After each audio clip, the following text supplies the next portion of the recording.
Now, as we turn to the U.S. and the U.S. demand, we always like to start with this summary chart.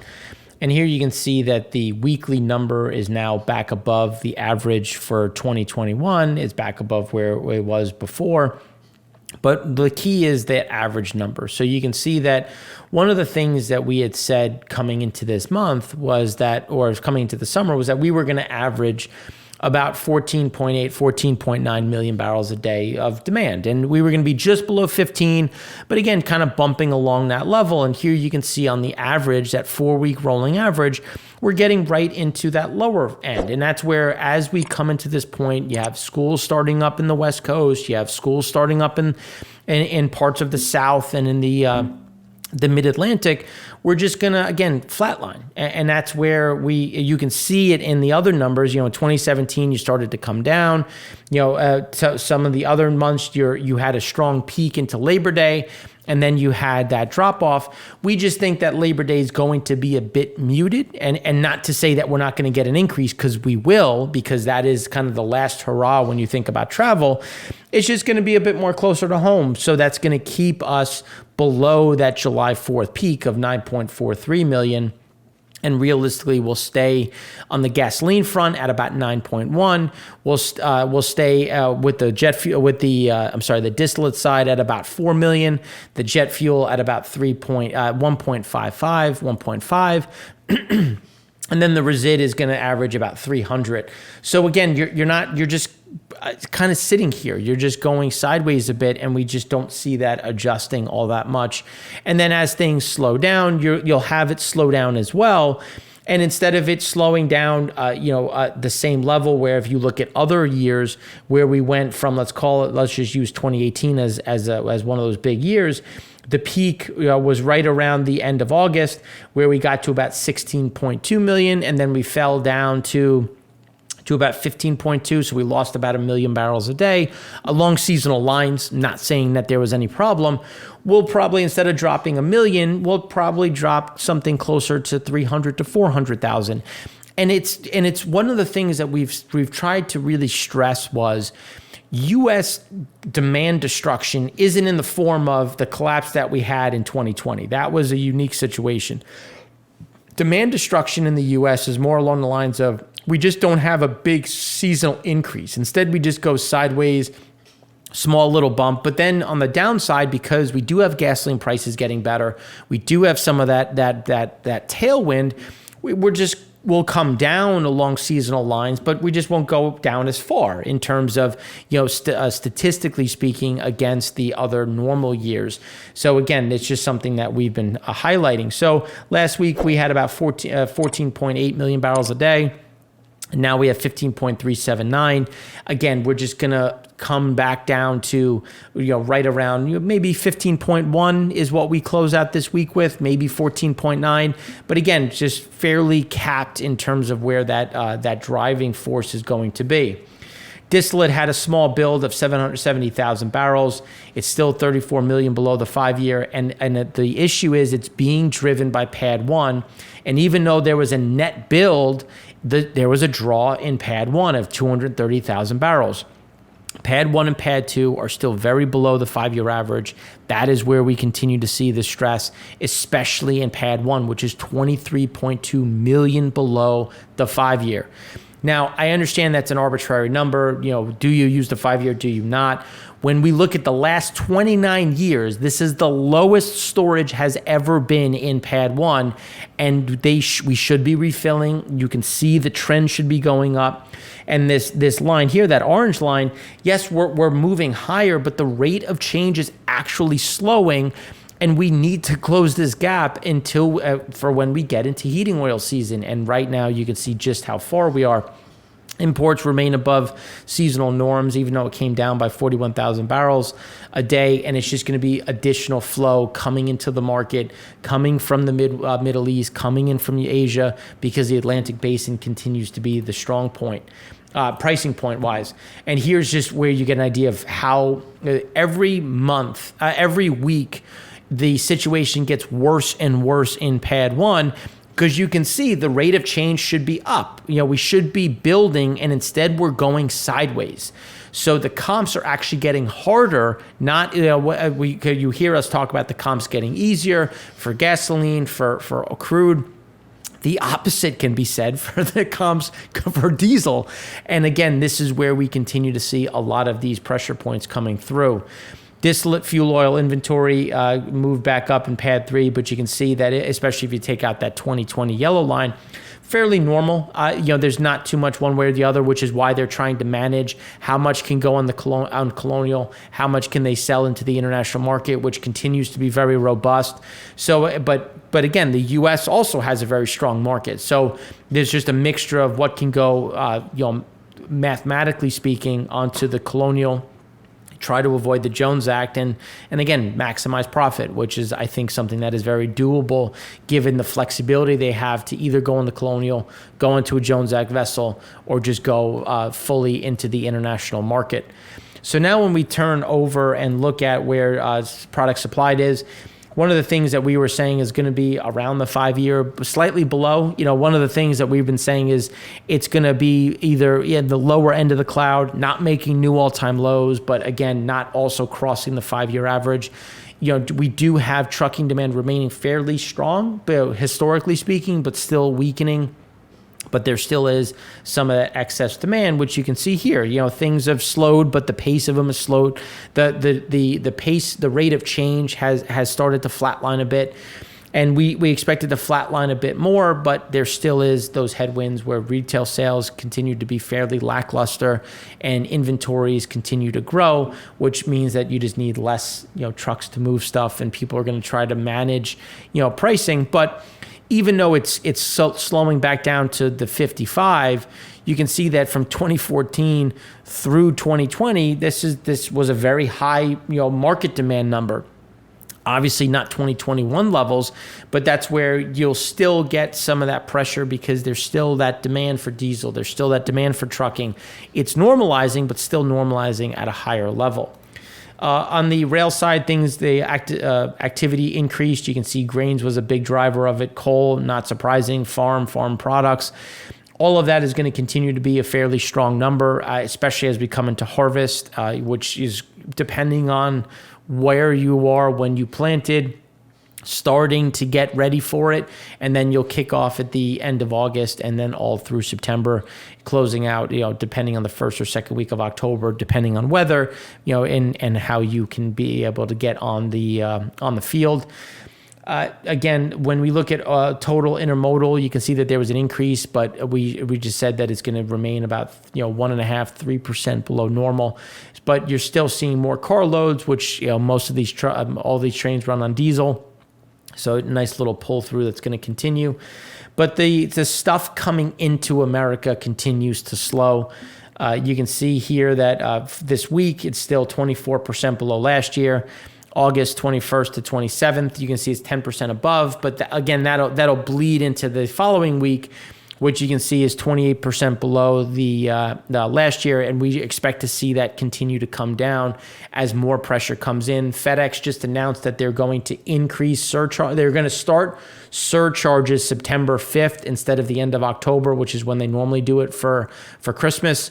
So again, you had Amazon say the same thing. So shipping is going to continue to be a big overhang. In terms of heat, you can see that there's a bit of a cold front coming through the Midwest as well as into the South, which is going to be a reprieve for some that have been sitting in a bit of a heat wave. But you're going to get a lot of heat coming into the West Coast, which is going to maintain some of that natural gas demand. And you're going to have a bit above normal weather as you come into the Northeast, all the way along the East Coast. So again, everything that we're seeing is supporting natural gas pricing. We don't see nothing that we're seeing here is going to adjust that. The question is going to be how quickly do we slip into winter? Do we have a cold start to winter or fall? Is fall fairly warm for anybody who's been experiencing September and October? We've been able to maintain shorts and t-shirt weather, where in the past, you were starting to put on jeans and maybe a hoodie, and that has delayed that start to the heating season. So if we can get some of that delay, it'll help a bit on the diesel side. Maybe Mother Nature's playing a little game and it gets colder faster. But again, this is right now what we're seeing. It still remains very supportive for natural gas. Gasoline had a draw of that 4.64 million, 18 million below the 5-year. But when you look at it, obviously most of it is driven by Pad 1 with the drop of being 13 million below.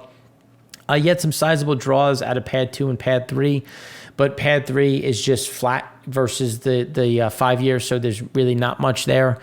We did get an increase in imports, like we were saying, of 121,000 barrels a day, still below the 5-year, but we think that as the pricing adjusts, this should help about get us to about 800,000 barrels a day of imports, because Europe needs to do something with this huge excess of product coming through. And even though we had that sizable drop, you can see that there's normally this drop point as we head into really the middle of September. And if you look September 14th, you start to flatline and go sideways. One of the things that we're saying is we're going to go sideways here. And so the rate of change is going to slow, not continue down. And that's, again, going to be a bit of that overhang as we get into diesel versus gasoline, where we still think long diesel, short gasoline is a position to be in. And now when you look at the total inventories, obviously you take out that 2020 year, but even if you factor in 2020, there's that drop, 2020, 2016, 2017. This is when you normally see these pretty sizable drops. And yes, we had these builds. Now we're coming back down. Again, it's going to be lumpy, but it's going to be lumpy sideways. And we're not going to continue to see this move down as that demand slows. Just, again, we're not saying demand is slowing because everybody's panicking and locking themselves in their homes. It's just seasonally speaking, demand starts to wane. And because the diesel price and the diesel crack is so strong, you're going to have refiners continuing to try to target that, but by targeting diesel, you inherently create gasoline, which is going to keep this elevated, especially when you start to look at congestion. So congestion in China continues to slow. When we get the new numbers, which normally come out on Friday, this one is, typically we get it on Friday and Monday and Tuesday. And we think that there's going to continue to be those issues because there's going to be another drop in production, in activity. Google Mobility Index, as we were saying, Americas is going to flatline. Europe, had a big drop, but it again was going to stabilize. But the issue that we're seeing is that Asia's Pacific is starting to roll over, and we'll talk more about that in segment 3 when we look at Fujairah and what they're seeing on the trade routes. And then again, TomTom is supporting a lot of that. Europe, a lot of the leading indicators, Europe is dropping a bit more. North America, again, stabilizing. And that's all we expect, is to see that stabilization. We do see some more downside in Europe. But realistically, the biggest downside we see right now as we go into September and beyond is really on the Asian Pacific front. So you can obviously see gasoline has dropped to an average of $3.94. It is now below that stopping point that we had at the beginning of the year, end of last year. But the thing that we keep honing in on is diesel, because diesel is not dropping at the same rate as gasoline. And if anything, we're starting to see a flat line at about $5 a gallon, and we don't see that adjusting much lower. Could it break $5? Sure. I'm not saying that it doesn't go to $4.94. I'm just saying that we're not going to get to a very comfortable spot because we're still short on storage and we haven't even started to turn on our heat yet. So again, this is where we continue to see a lot of pressure in the diesel markets. Now, blending components, as we were talking about, you normally get this drop down, but the drop wasn't to the same degree as the drop in gasoline. And this is typically more of a leading indicator of where storage is going to be. Again, it was still a draw. It was a draw of 3.28 million. It's only 12.7 million below the 5-year versus the gasoline of 18.8. It's just, we expect this to balance out. We expect this to go sideways a bit. And we're gonna see that slowdown in gasoline draws, and that's where we get that rate of change really kind of leveling off and putting us in a fairly flat trajectory. Especially as as you can see here, like there's been a lot of lumpiness in this data forever. As long as I've been looking at this data, which has been since 2006. the EIA data has always been a bit lumpy. It's just the way it's calculated, the way it's delivered, the way it comes through.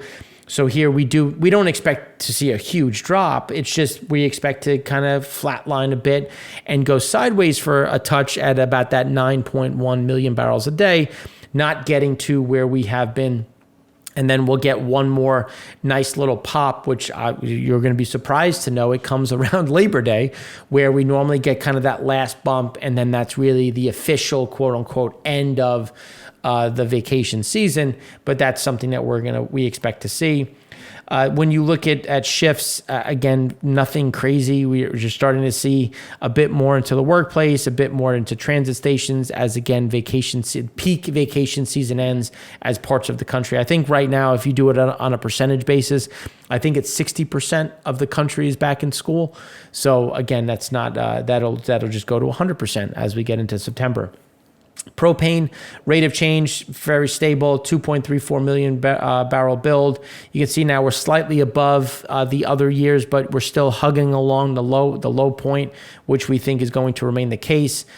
Jet fuel, small draw, 580,000 barrels, just 1 million below the 5-year, nothing too crazy. When you look at demand, still elevated, but based on the trajectory of seasonal demand, it's going to continue to trend to the downside, as you can see here, because 2019 it goes down, in 2021 it goes down. So again, we're just going to follow that seasonal drop. It's just we're going to walk the line between 2019 and 2021 because we're not back to normal, but we're really not as bad as we were in 2021. And if you remember, as we got into September, that's where we had a lot of restrictions lifted on international travel, which is why that gap between the green and the pink, which is 2021 versus 2019, closed. And again, nothing has changed. So we're just going to walk and kind of fill in that line with lower highs, it's pretty stable lower lows as we go and manage into that seasonal period. And then when you look ahead, same thing. Weeks ahead is about down 0.34. 12-week ahead is 0.34% higher than the previous week. Previous week was down about 0.8.